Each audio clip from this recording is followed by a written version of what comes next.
지난 몇 주에 걸쳐서 우리는 하나님의 아들을 믿는 것과 아는 일에 하나가 되는 성숙한 하나님의 사람으로 자라는 것이 얼마나 중요한지를 확인했습니다. 예수 그리스도는 성도 한 사람이 자랄 수 있도록 은사와 가르치는 직분을 교회 가운데 선물로 주셨습니다. 그래서 교회를 통해서 교회 공동체도 그렇고 그 공동체에 속한 지체 한 사람이 하나님의 사람으로 온전히 자랄 수 있도록 그리스도께서 선물을 주신 것이죠. 그럼에도 불구하고 주님이 주신 이 귀한 선물이 있음에도 불구하고 교회가 영적으로 자라지 못하면 사람의 속임수와 사탄의 간사한 유혹에 빠져 온갖 교훈의 풍조에 밀려 요동할 수 있기 때문에 교회와 성도는 자라는 것이 매우 중요합니다. 반드시 자라야 되는 거죠. 우리 어린아이가 어머니 뱃속에서 나와 출생했다면 반드시 자라야 하는 것처럼 우리의 믿음도 그러합니다. 반드시 교회를 통해서 자라야 합니다. 어떻게 하면 자랄 수 있을까요? 오늘 본문은 교회와 그 안의 지체들이 자라날 수 있는 방법을 두 가지로 설명합니다. 하나는 15절이고 하나는 16절이에요. 15절에는 참된 것을 해서 하나님의 아들을 믿는 것과 아는 일에 하나 되는 자라남으로 갈 수 있다. 그렇게 말합니다. 16절은 거기에 덧붙여서 그리스도와 연합할 때, 그리스도에게 잘 붙어 있을 때 자랄 수 있다. 그렇게 자라는 방법을 두 가지로 제시해요. 하나는 뭐라고요? 참된 것을 하는 것입니다. 두 번째는 뭐예요? 그리스도에게 잘 붙어 있는 것입니다. 근데 이 참된 것을 하는 것과 그리스도와 연합해서 자라는 이 두 가지 사도가 제시하는 자라남의 원리가 공통적으로 뿌리를 내리고 있는 하나가 있는데 그건 사랑 안에서입니다. 15절에 참된 것을 하는 것도 사랑 안에서 참된 것을 하라 그렇게 되어 있고요. 16절에 그리스도와 연합해서 그의 장성한 분량에 이르기까지 자라는 것도 사랑 안에서 스스로 세워진다. 그렇게 사랑 안에 서로 통합하고 있습니다. 여기서 먼저 우리는 사랑 안에서 참된 것을 하는 것, 사랑으로 그리스도와 연합하는 것, 그 의미를 좀 해석하고 우리의 삶에 적용해야 되겠죠. 사실 오늘 우리 이창용 장로님이 기도하신 그 내용이 오늘과 몇 주 동안 우리가 했던 말씀의 줄거리를 거의 요약하고 있다고 보셔도 됩니다. 근데 저와 여러분들의 암기력은 몇 분 전에 기도를 들었는데 다 까먹었을 테니까 제가 보충으로 설명을 해드리는 것이 오늘 아마 설교가 될 것 같아요. 참된 것을 한다는 것은 알레데이아라는 헬라어 단어, 진리에서 파생된 알레투테온이라는 단어인데 진리를 붙든다 그런 뜻입니다. 참된 것을 해야 자랄 수 있습니다. 하나님을 아는 일과 믿는 일을 하나로 만들어 온전한 사람으로 성숙한 사람으로 자랄 수 있는데 참된 것을 하는 것이 무슨 뜻이라고요? 진리를 붙드는 것입니다. 진리가 무엇입니까? 세상에서 말하는 진리와 성경이 말하는 진리는 조금 다르겠죠. 진리를 붙들어야 사람의 속임수와 사탄의 간사한 유혹에 넘어가지 않을 수가 있고요. 진리를 붙들어야 세상의 여러 교훈의 풍조에 밀려 이리저리 요동치 않을 수 있는데 진리는 길과 진리고 생명이라고 말씀하신 예수 그리스도의 말씀을 여기서는 의미합니다. 진리가 무엇이라고요? 예수 그리스도의 말씀을 붙드는 것입니다.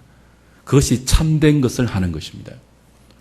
범사에 참된 것을 할 때 우리가 하나님의 아들을 믿는 것과 아는 것이 하나가 되어 자라게 되죠. 범사에 매사에 우리는 진리, 그리스도의 말씀인 이 진리를 붙들어야 합니다. 붙든다는 것은 듣고 배우고 행한다는 뜻이에요. 붙드는 것이 뭐라고요? 듣고 배우고 행하는 것입니다. 그러니까 우리가 하나님의 사람으로 온전히 자라기 위해서는 범사에 그리스도의 말씀을 듣고 배워서 그대로 행할 때 하나님의 아들을 믿는 것과 아는 일을 점점 하나로 일치시켜 갈 수 있고 그렇게 하나 되게 하는 것만큼 잘할 수 있는 거죠.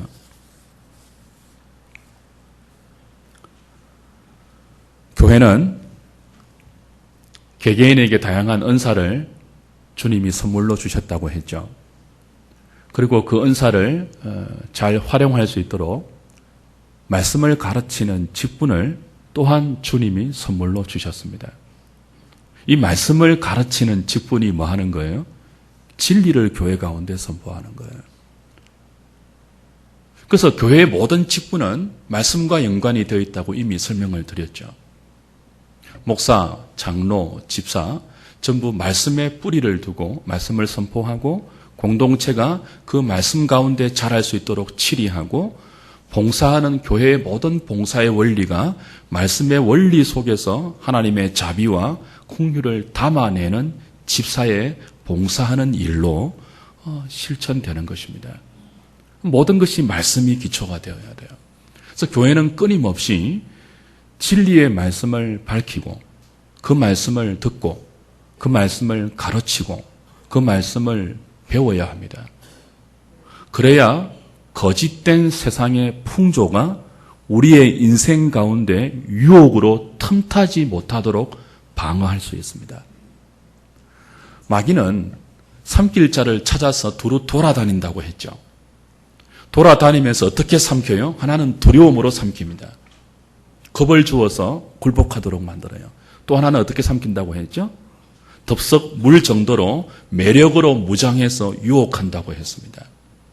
두려움과 매력, 이 두 가지의 가장 치명적인 무기를 가지고 사탄은 언제나 교회를 넘보고 그 안에 있는 성도들을 공격합니다. 하나님은 교회 가운데 말씀의 진리를 밝히는 직분을 주셔서 그 말씀을 다양한 은사를 통해서 봉사하도록 해서 그 말씀과 그 말씀에 근거한 봉사의 삶을 통하여 어떤 간사한 유혹도 어떤 그 흉악한 대적도 분별해서 속아 넘어가지 않고 우리 인생에 틈타지 못하도록 진리로 교회를 막아내시고 그 진리로 성도들을 자라게 하십니다. 그것이 참된 것을 하는 것입니다. 우리는 교회 가운데서 매주 이렇게 예배드리면서 새벽기도, 또 수요기도, 구역 모임, 소그룹 모임, 여러분 개인의 묵상, 다양한 채널로 진리의 말씀을 듣고 배워서 그것을 그대로 삶의 현장에서 살아내도록 요구받고 있죠.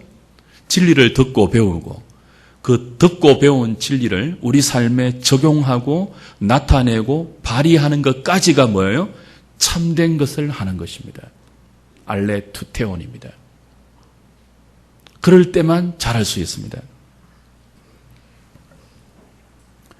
우리가 익숙해 있는 삶의 내용과 삶의 원리, 우리를 둘러싸고 있는 세상이 우리에게 끝없이 부추기고 있는 삶의 원리는 뭐예요? 어떻게 하면 돈을 벌 수 있는가? 이 원리로 세상은 굴러갑니다. 우리도 그 원리에 익숙해 있다고요. 어떻게 하면 명예를 얻을 수 있는가? 어떻게 하면 성공할 수 있는가? 어떻게 하면 내가 이익을 볼 수 있으며 더 많은 혜택을 나의 남은 삶 동안 다른 사람보다 더 윤택하게 누릴 수 있는가? 거기에 세상은 초점을 맞추어서 인생을 부추기고 인생을 속입니다. 그리고 우리도 어느 정도 그 원리에 익숙해져 있습니다. 모두가 그렇게 사니까요. 참된 것을 하는 것은 뭐예요? 그 익숙한 인생들이 살아가는 삶의 방향과 삶의 원리, 거기에 아무리 익숙해 있다 할지라도 진리의 말씀이 우리를 이끌어가는 또 다른 원리, 어떻게 하면 성공할까? 어떻게 하면 더 많은 이익을 혜택 가운데 누릴까? 그 원리를 뛰어넘어서 어떻게 하면 하나님의 편을 들 수 있을까, 내가. 여기서 이제 진리가 엇갈려요. 세상이 말하는 옳고 그른 것, 세상이 말하는 바르고 틀린 것, 그건 인간 군상들이 살아가면서 합의하여서 만들어낸 어떤 도덕과 윤리라는 법칙 아래서 옳고 그른 것이 판별됩니다. 근데 성경이 말하는 옳고 그른 것, 틀리고 바른 것의 기준은 인간의 도덕적인 윤리나 어떤 그 법칙으로 판명되는 것이 아니고 언제나 하나님 편을 드는가, 그것으로 진리와 비진리가 갈라집니다. 성경이 옳다고 하는 것은 뭐라고요? 내가 하나님 편에 서 있는가, 하나님 편에 서 있을 때 그걸 진리라고 한다고요. 그걸 옳다고 한다고요. 여러분, 여리고 성의 기생 라합을 아시죠? 기생 라합이 어떤 인물이에요? 민족을 배반한 배신자입니다. 그럼 요즘 유행하는 민족주의 사상에 의하면 라합은 말도 안 되는 매국노예요. 또 거짓말을 했잖아요. 윤리와 도덕의 법칙에서 본다면 라합은 거짓말쟁입니다. 그런데 하나님은 기생 라합을 칭찬했습니다. 그녀와 그의 가족을 구원해내었습니다. 왜 그렇죠? 그녀가 하나님 편을 들었기 때문입니다. 그녀가 속해 있는 가나안 땅이라는 그 공동체와 그 나라 편보다는 온 우주의 주인 되시는 자기가 귀로 들어서 알고 있는 상천허지의 하나님, 그 하나님 편을 들었다는 거예요. 그래서 하나님은 라합을 옳다고 했습니다. 겉으로 볼 때는요, 거짓말했음에도 불구하고 나라를 배신했음에도 불구하고 하나님은 그녀를 옳다고 했고 그리스도의 그 하나님의 사람의 족보 위에 라합의 이름을 당당히 올려놓았다고요.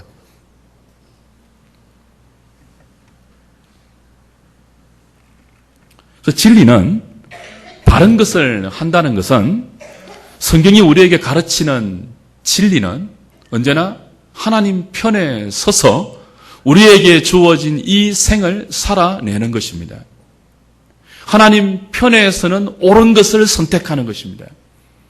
하나님 편에서는 진리를 몸으로 행하는 것입니다. 그때 우리는 하나님이 어떤 분인지를 알게 되고 그 하나님을 참되게 믿을 수 있으며 자라게 되는 것입니다. 원리가 완전히 다른, 어떻게 하면 이익을 볼까? 어떻게 하면 좀 더 혜택을 누릴까? 어떻게 하면 남들보다 좀 더 편안해질까? 어떻게 하면 좀 더 성공할까? 어떻게 하면 좀 더 높아질까? 좀 더 명성을 얻을 수 있을까? 좀 더 나의 힘을 강화하며 그 강화된 힘을 지킬 수 있을까? 라는 원리에서 또 다른 원리로 우리의 인생을 몰아가는 것이죠. 그게 뭐라고요? 하나님이 옳다고 하신 그 편에 언제나 우리 인생을 두는 거예요. 신집사님 저런 말씀하시니까 얼마나 정겹습니까? 우리 편이거든요, 집사님이.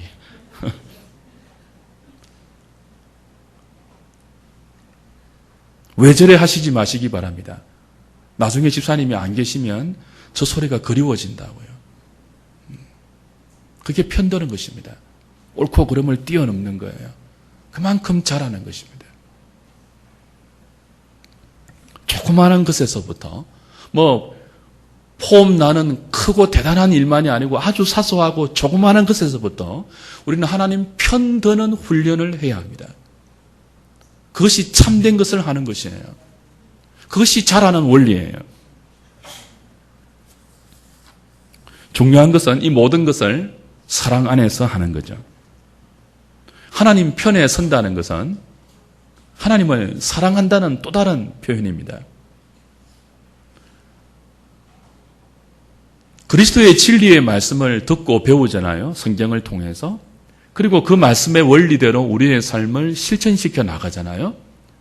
그때 중요한 것이 뭐라고요? 사랑 안에서라는 전제라는 거죠. 수많은 사람들이 기독교를 하나의 종교로 이해하고 기독교 신앙을 일반 종교와 비슷한 수준으로 영위한다면 어떤 결과가 일어납니까? 그리스도의 말씀을 지키고 그리스도의 말씀을 듣고 그대로 행하는 것의 모든 동기가 사랑이 아니고 벌 받을까 두려워서예요. 또 하나는 뭐죠? 상 얻기 위한 집착이에요. 복을 얻기 위한 뭐죠? 투구라고 하나요? 복을 얻기 위한 눈물겨운 무엇이란 말이에요. 근데 사도는 우리에게 가르칩니다. 하나님의 아들을 믿는 것과 아는 일에 자라나는 성숙하고 온전한 사람이 되기 위해서는 범사에 바른 것을 해야 되는데 그 진리의 말씀을 듣고 배워서 그대로 살아야 하는데 그 동기가 뭐라고요? 사랑 안에서입니다. 사랑 안에서. 아까 진리가 뭐라고 했죠? 하나님을 편드는 거예요. 하나님을 편드는 것 자체가 사랑이잖아요. 옳고 그름을 떠났습니다. 우리는 언제나 자식 편이지 않습니까? 부모는 언제나 자식 편이에요. 누가 뭐래도 자식이 예뻐요. 그래서 늘 하는 말이 뭐예요? 내 자식은 문제가 없는데 그 친구들에게 문제가 있다 이런 식으로 가잖아요. 편이에요. 편. 이유가 없어요. 그렇게 된다니까요. 그게 눈먼 사랑이라고 말할 수도 있겠지만 사랑의 가장 깊은 속성입니다. 편들어주는 것. 그래서 진리는 사랑으로 연결되지 않으면 사랑 안에서 진리를 배우고 사랑 안에서 작은 일부터 진리를 행하는 것을 연습하지 않으면 진리가 아닌 것이 됩니다. 우리가 늘 이제 우리 하누리교회 교인이면 이런 구절은 익숙하셔야 됩니다. 몇 번 반복되니까 요한복음 14장 15절 가보십시오.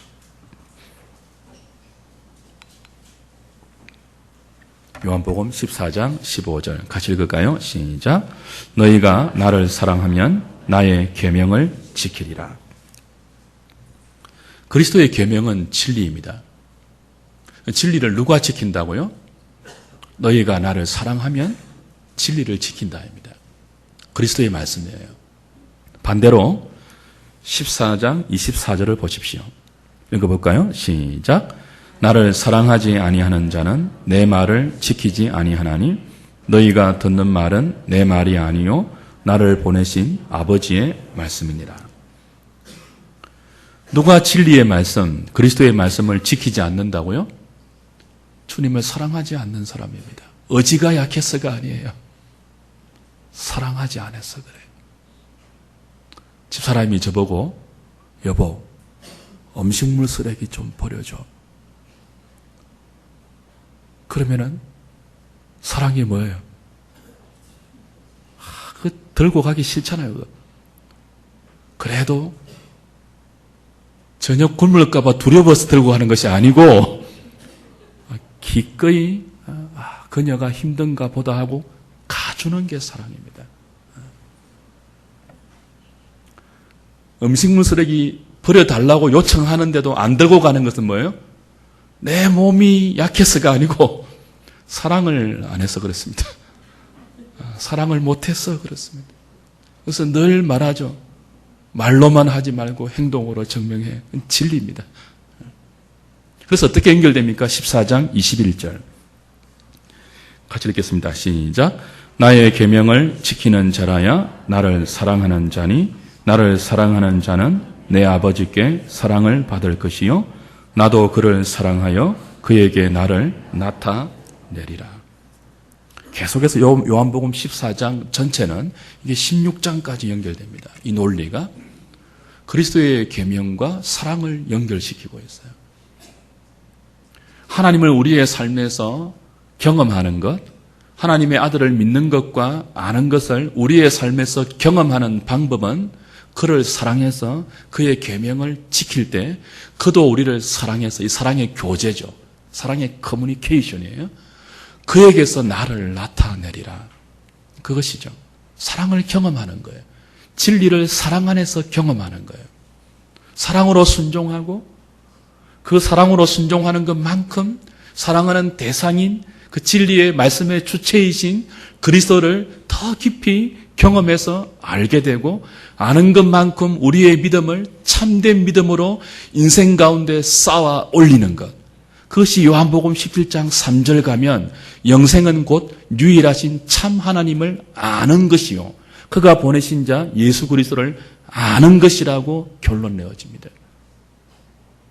사랑, 순종, 진리 이것이 톱니바퀴처럼 이렇게 물려서 그렇죠? 우리를 자라게 하는 것으로 인도하고 있다는 거죠.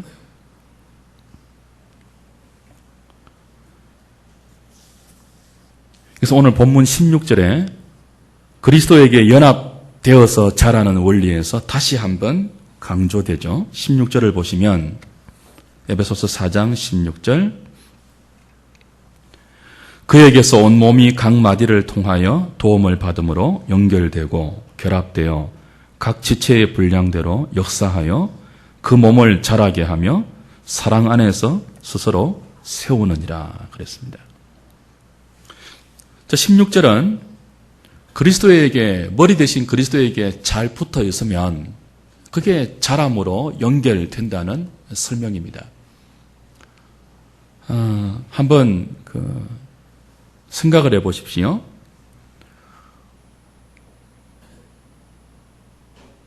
우리의 몸에는 지체가 있죠. 눈이 있고 코가 있고 귀가 있고 입이 있고 손이 있고 발이 있고 뭐 여러 지체가 있습니다. 눈은 보고 입은 말하고 먹고 손은 만지고 뭐 들고 발은 움직입니다. 겉으로 볼 때는 입이 말하는 것처럼 보이고 손이 드는 것처럼 보이는데 사실은 스스로 하는 게 아니에요. 사실은 머리가 명령하는 거예요. 머리가 명령하는 대로 지체가 복종하는 거죠. 그래서 머리가 명령하는 대로 지체들이 수행하니까 나중에 뭐예요? 몸 전체가 자라있다는 내용입니다. 지금 16절이. 그처럼 교회도 유기체로 교인 한 사람 한 사람이 머리 대신 그리스도에게 직분자의 말씀을 통해서 각 마디로 연결되어서 그렇죠? 그 진리를 각자 행하는 대로 범사에 참된 것을 하는 것만큼 그리스도에게 연결되어서 자연스럽게 자랄 것입니다. 개인도 자라고 공동체인 그리스도의 몸도 함께 자랄 것입니다. 여기서 강조되는 것은 자연스러움이에요. 여러분 머리 그리고 지체 한 몸 이게 부자유스러우면 병든 거잖아요. 머리가 오른손 들어 왼손 들어 이 게임 아닙니다. 그죠? 뭐 백기 들어 이거 아니고 머리가 왼손 들어라고 할 때 자연스럽게 올라가야 됩니다. 이게 병들면요 왼손 들어 하는데 이게 못 올라간다고요. 막 이렇게 되잖아요. 부자연스럽게 이렇게 자라나는 것이 뭐라는 거예요? 머리와 지체와 몸의 관계처럼 자연스럽다는 거예요. 교회가 자라고 교회 안에 있는 우리 한 사람 한 사람이 자라는 것은 머리에 띠두르고 거리에 나가서 우리의 의지를 결연하게 보이고 비장함과 단호함 속에서 맺히는 결과가 아닙니다. 자연스러움입니다. 참된 것을 하는 것만큼 자연스럽게 자라야 돼요. 두려움으로도 아니고 상과 벌의 차원에서도 아니고 사랑으로 자연스럽게. 사랑은 자연스러운 거잖아요. 그래서 이 16절은 사랑 안에서 자연스러운 자라남을 강조하는 것입니다. 그래서 16절 마지막에도 사랑 안에서 그렇죠? 스스로 세워지느니라 그렇게 말하죠. 사랑 안에서 그리스도에게 잘 붙어 있으면 사랑 안에서 스스로 세워지느니라. 저절로 자연스럽게 자란다는 것입니다. 그래서 사도는 이 지체가 머리의 명령을 수행하는 이것을 사랑이라는 개념으로 다시 설명해요.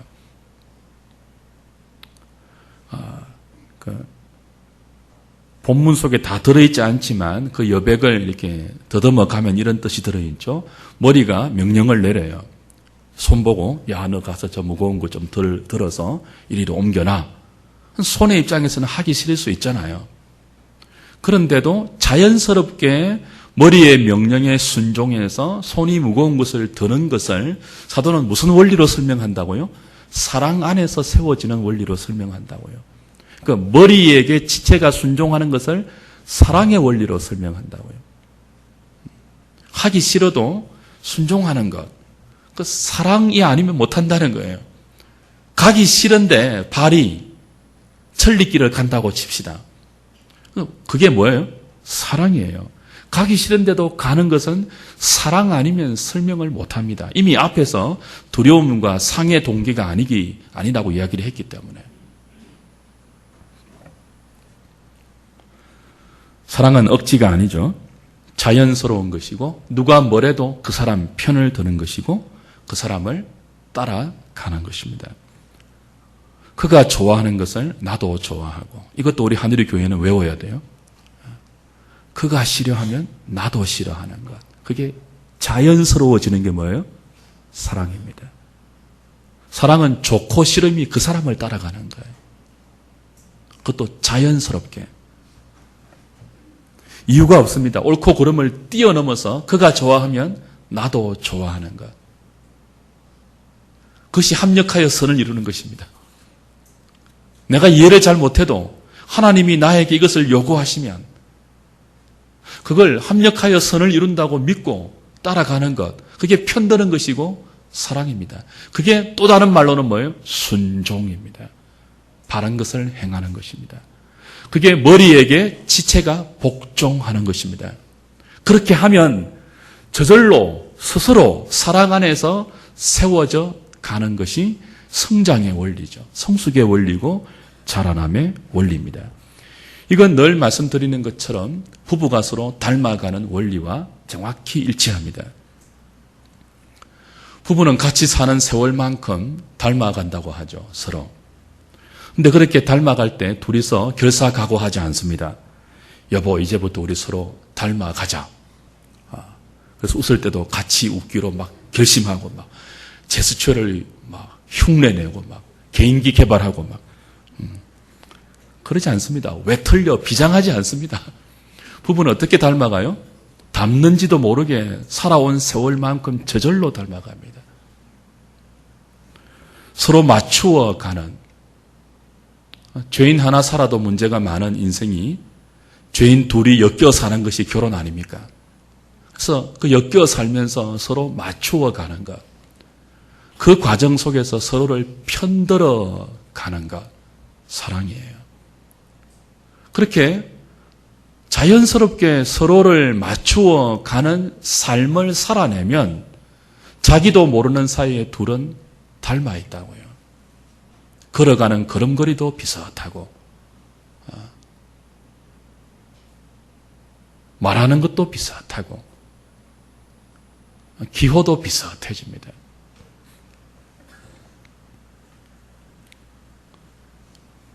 주 안에 사랑하는 여러분, 기독교 신앙은 거래가 아니고 사랑입니다. 하나님과 거래가 아니에요.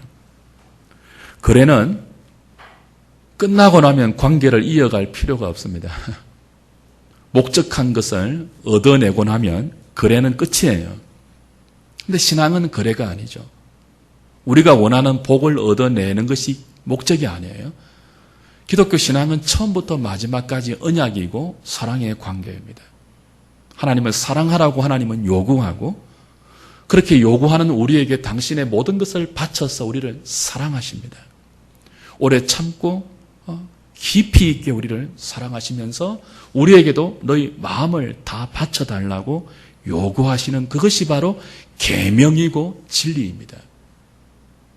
우리 인생은 그 사랑의 관계로 초대받아서 그분이 우리에게 요구하는 그분의 진리의 계명, 다른 말로 하면 사랑이에요. 그의 사랑으로 우리에게 요구하는 게 계명입니다. 그걸 듣고 배우고 그대로 살아낼 때 사랑 안에서 자라가는 것입니다. 그런데 이 일에 에베소 교회는 실패하고 말았죠.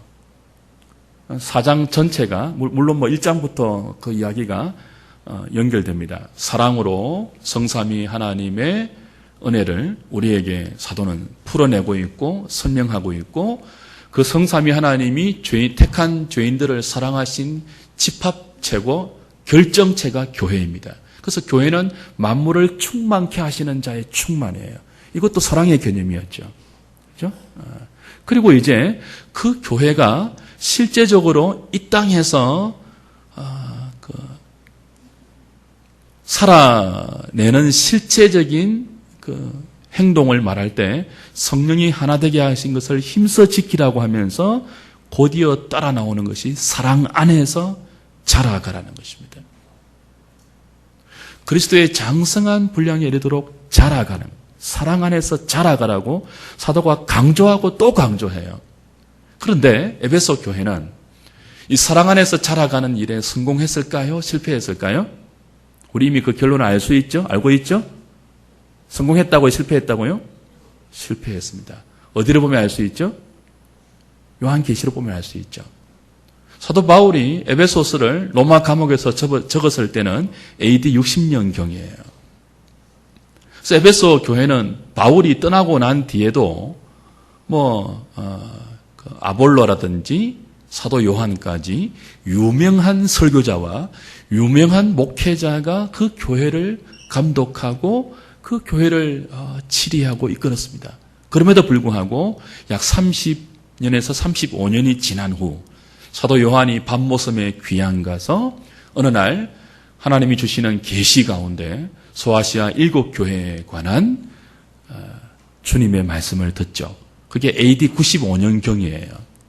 사도 요한이 밤모섬에 귀양 가서 주일날 성령에 감동되어서 소아시아 7교회에 대한 그리스도의 환상을 보는 것이 AD 95년경이에요. 그러니까 약 한 35년이 지난 후에 예수님이 사도 요한에게 보여주신 에베소 교회의 형편은 어떠했습니까? 계시록 2장 1절부터 5절까지 찾고 말씀을 좀 마무리합시다. 계시록 2장 1절부터 5절까지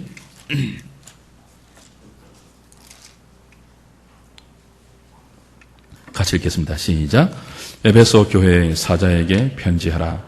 오른손에 있는 7별을 붙잡고 7 금촛대 사이를 거니시는 이가 이러시되 내가 내 행위와 수고와 내 인내를 알고 또 악한 자들을 용납하지 아니한 것과 자칭 사도라 하되 아닌 자들을 시험하여 그의 거짓된 것을 내가 드러낸 것과 또 내가 참고 견디고 게으르지 아니한 것을 아노라. 그러나 책망할 것이 있나니 너희 처음 사랑을 버렸느니라. 그러므로 어디서 떨어졌는지를 생각하고 회개하여 처음 행위를 가지라. 만일 그리하지 아니하고 회개하지 아니하면 내가 네게 가서 내 촛대를 그 자리에서 옮기리라. 이게 이제 사도 바울이 에베소서를 쓸 때로 기준해서 35년 이후에 예수님이 에베소 교회를 평가하는 에베소 교회의 진단서입니다. 칭찬이 많이 나와요. 꾸중이 하나 나옵니다. 칭찬이 훨씬 많고 꾸중이 하나밖에 없는데도 불구하고 에베소 교회는 이 꾸중거리 하나를 해결하지 못하면 촛대를 옮긴다는 7교회 가운데 가장 엄중한 경고를 받기도 합니다. 꾸중거리 하나가 뭐예요? 첫사랑을 버린 거예요. 나머지는 다 칭찬이에요. 인내가 있고 진리를 드러내는 것이 있고 수고가 있고 행위가 있고 다 있었습니다. 근데 다 있는 칭찬거리를 무색할 정도로 이 하나의 꾸중거리 이것이 뭐예요? 전부를 잡아먹는 하마가 되고 있습니다. 첫사랑을 버린 것. 그거 회복하지 않으면 촛대를 옮긴대요. 무서운 경고입니다. 결국 에베소 교회는 첫사랑을 버렸다는 평가를 받는데 첫사랑을 버린 게 뭡니까?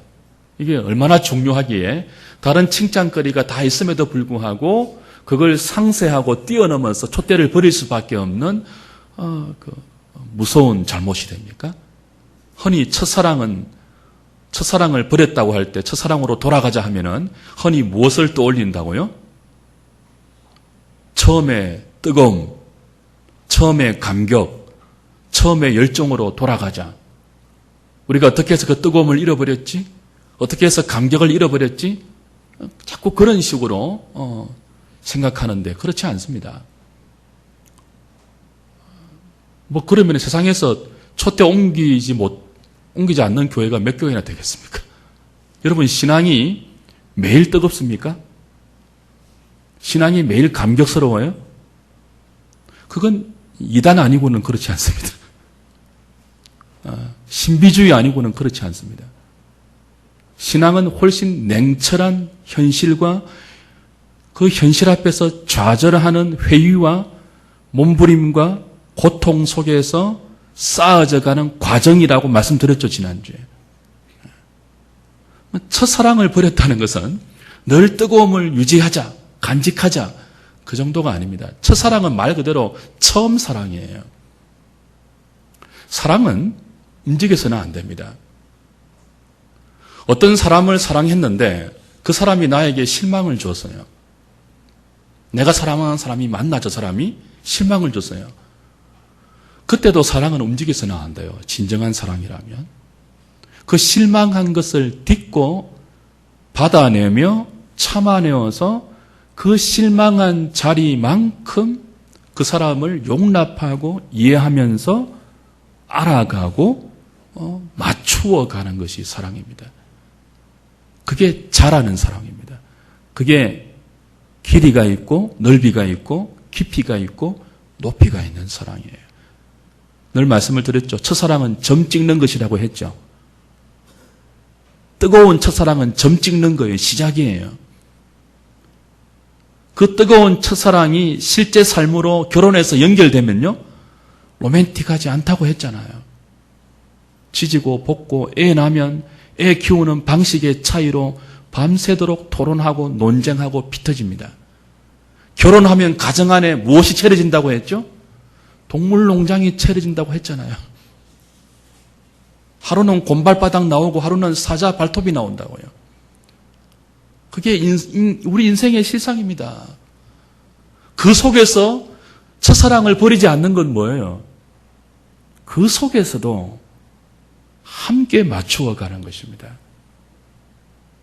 서로를 포기하지 않는 거예요. 요즘 황혼, 이혼 유행하잖아요. 첫사랑을 버린 거거든요. 갈라서지는 못해요. 차마. 주위에 시선이 있고 사람들의 평판이 있고 그 사람의 재산이 있고 딸린 아이가 있고 그 아이 결혼은 시켜야 되니까 두고 봐라, 이 왼수. 막내 결혼만 시키고 나면 그 다음날 바로 합의 이혼이다. 그렇게 결심하는 사람들이 종종 있어요, 없어요? 있죠. 그렇게 결심했다면 그렇게 결심하게 된 동기는 수없이 많을 거예요, 부부 사이에. 근데 그렇게 결심했다면 그것 때문에 헤어지지 못하고 산다면 같이 먹고 같이 자고 같이 한 집에서 사는 그것이 서로를 알아가는 것으로는 전혀 연결되지 않고 다른 목적을 위해서 그냥 살아내는 것이죠. 거기는 자라나는 것이 없습니다. 그게 뭐예요? 첫사랑을 버린 거예요. 다른 모든 행위가 있다고요. 같이 밥 먹고 시간 되면 밥 차려주고 아이 키우고 월급 받아서 주고 주일날 마트도 같이 가고 다 합니다. 근데 서로가 서로에게 뭐가 없다고요? 사랑에 대한 기대와 사랑에 대한 전쟁이 없다고요.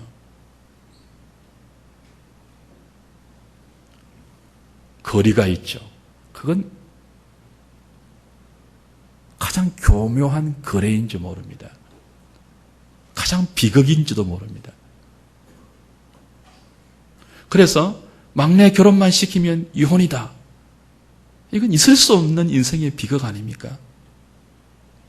에베소 교회가 사실 그렇게 됐다는 거예요. 35년이 지난 후에. 행위가 있어요. 자칭 사도라 하되 아닌 거짓 사도를 밝히 드러내는 옳고 그름을 분별하는 수고도 있었어요. 근데 뭐가 빠진 거예요? 사랑 안에서 바른 것을 하지 않은 거예요. 사랑 안에서 진리를 행하지 않는 것입니다. 그리스도와 사랑으로 연합되어서 스스로 세워져 가는 자람이 아니고 그걸 외면할 수는 없지만 그걸 뭐 이렇게 합의적으로 깨트리고 나갈 수는 없지만 기대를 접어버리고 예수 믿는 거 쉽지 않구나. 참 많이 어려운 것이구나 라고 깨닫는 순간부터 뭐예요? 그렇게 살아내는 것은 외면하고 그래도 도망갈 수는 없으니까 적당하게 종교적인 신앙생활을 영위하면서 결국은 35년이 지나왔는데 주님이 내리는 진단은 뭐라고요? 첫사랑을 버린 거예요. 어디서 떨어졌는지 돌이켜서 회개하지 않으면 촛대를 옮기겠다는 거예요. 너 모든 것은 사랑 없이 이루어졌다는 것입니다. 무서운 경고이죠. 말씀해 줍시다.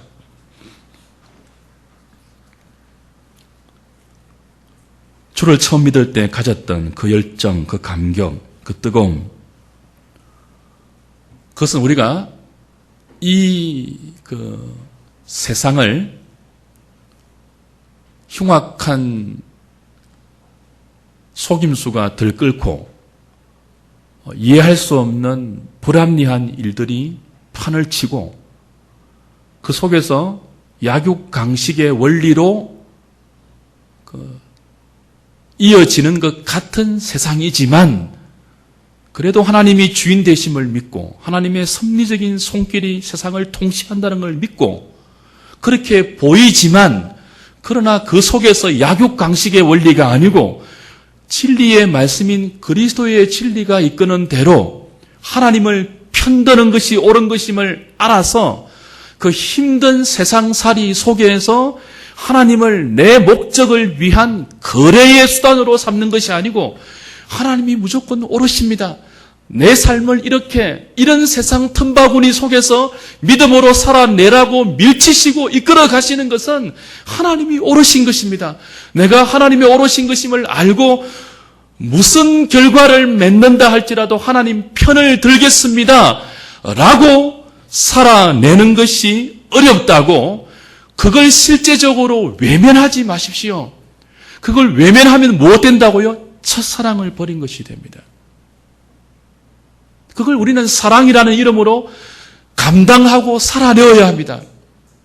주님이 하라고 하시는 것, 그의 옳으심을 하나님 편을 들면서 내 삶에 어떤 결과가 주어진다 할지라도 감당해낼 때 우리는 자연스럽게 어느 시간 세월이 지나고 나면 주님의 장성한 분량에 이르도록 우리의 인격이 자라가고 우리의 신앙도 자라가서 그 우리의 인생이라는 그늘 아래 믿음 없는 사람들이 비로소 안식을 찾아서 쉴 수 있고 우리에게 당신처럼 살려면 어떻게 하면 되죠? 나도 교회 나갈까?